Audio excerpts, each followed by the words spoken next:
Hi, I'm Andy. Welcome to A Phrase at a Time. We got one for you today from T.S. Eliot. And you can see I've keyworded this a little bit here. We're going to talk about this one. T.S. Eliot wrote many years ago that we shall not cease from exploration, and the result of all of our exploring will be to arrive where we started and know the place for the first time. And you can see that we've used some key words here to give us an idea of the things that we're talking about in this quote. So again, the quote is, we shall not cease from exploration. The result of all of our exploring, and the end of all of our exploring, will be to arrive where we started and know the place for the first time. So T.S. Eliot, I suppose, at one level is talking about exploring or exploration as something that we can do physically. We can get on our bicycle and maybe travel somewhere within our community, or we want to put on some panniers and prepare for a slightly longer trip. We can maybe go out for 2 or 3 days, or even if those of us who are a little more adventurous might go out for a few weeks or a month and discover new places. We can go for a walk in the community. We can do something more challenging, maybe climb a mountain like Mount McKinley, or if we're really an adventurer, something like Mount Everest. Something that is physically and internally, but also mentally, but physically challenging for us. And we have to do preparation. We have to do physical preparation, perhaps dietary preparation. We're going to have to do some mental preparation, or if I have to talk to our families if we're going on some kind of a long trip. So this is the physical type of, you could almost call that the surface level of what T.S. Eliot was talking about. So we have sort of two themes, as we've talked about or mentioned up here.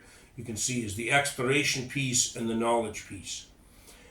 What Eliot is talking about when we see this is also another.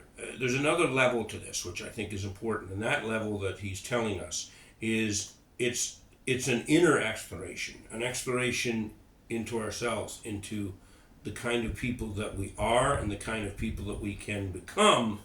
And part of the way we become what we can become is to face our challenges, is to face down the obstacles that come to us in life, if you like, and go out and try things that are different, try things that are new, try things that are scary. And so we go through this, and we go through this striving. And what is striving? I mean, striving implies struggle. It implies difficulty. Maybe it's a new job, or working with a new boss, or perhaps going to a new city, or even a new country.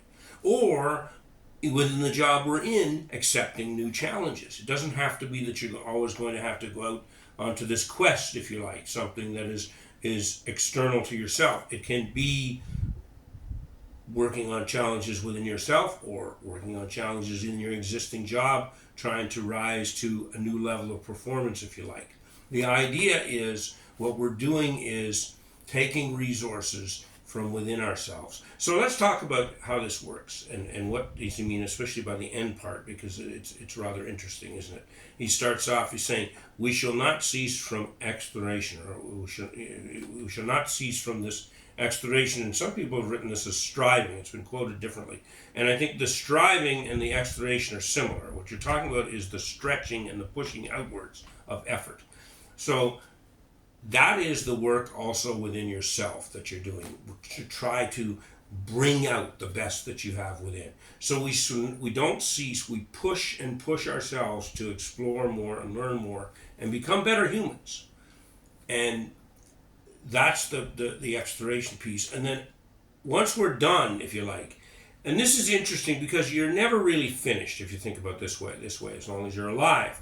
But in the sense where T.S. Eliot is talking about is that you have set something out that you want to do, and you strive and you work towards it, and then you arrive, if you like, which would be sort of the accomplishment of the goal, or getting the task done, completing the degree, climbing the mountain, winning the championship, or maybe losing the championship, but doing the best that you did within the effort that led to that loss.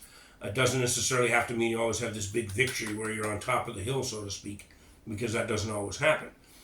And then you get to that end goal, And then when he says you know the place for the first time, it's interesting because this is the type of knowledge, it's almost like an inner knowledge that makes you a better human.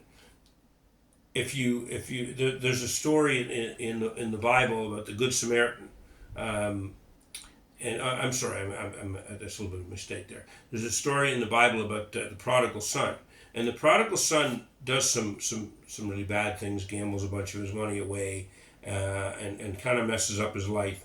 And then goes back to his dad after a number of years of kind of living in debauchery and messing around with the wrong people and so on.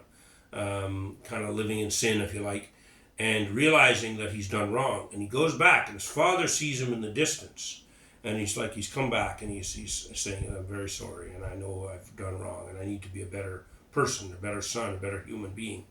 And it's like the father loved him more, they say, than if he had just been there and done the right things all along. And that's because when you go through these struggles and you make these mistakes and you have these failures, then you get to the point where you know the place for the first time, if you like. What does that mean? It means that you are now a human being that can look at things from a higher level, look at things from a level of, if we want to call it almost more Christ-like in a way, is that you have risen above the challenges and to see the depth that you have as a human and the depth that other people have. It's like there's a connection that's happening. So that is the knowledge piece. And the knowledge piece is sort of an inner knowledge. It's interesting in the book, Zen and the Art of Motorcycle Maintenance. The author, Robert M. Pirsig, if you haven't read the book, I'd suggest that it's a very valuable read. So if you get some time, it's a great read. But anyway, to talk about the idea of Mr. Pirsig, who is sort of a narrator in the story, telling the story about him with his son, and it's autobiographical. Most of the book is probably supposed to be factual, and there's elements of sort of mythology mixed in, but most of the story is a factual story. And he talks about how, the rhythms of the motorcycle, understanding how it works, doing the repairs on the bike, to being able to maintain it so that you can keep riding it, is sort of a journey into understanding the mechanics, but also understanding the harmony between a motorcycle and yourself and the road. And then he talks about, at one point he says, we come to the point where we understand that the cycle we're working on, or you're working on, as he directs it towards the reader, the cycle that you're working on is a cycle called yourself. And so this is the inner work that T.S. Eliot is talking about. And it's like you're journeying into yourself, in towards your conscience, in towards your soul, in towards the better angels of our nature, to sort of draw upon another quote from the past. That was from Abraham Lincoln, I believe. But the idea here is that the knowledge is coming from within, and it's being brought out by the difficulty, the adversity, and the challenges from without. So I think the message for us, as we can sort of draw this to a close, if you like, in the next minute or so, is we can take those challenges. When they occur, you might be frustrated with them, but the best way is to look at them as growth opportunities. When you are challenged, when there's something difficult, there is another side to that. There is a positive side. There is a growth side. And that's where you come to know the place for the first time, if you like, is knowing that, yes, I'm capable of dealing with these things.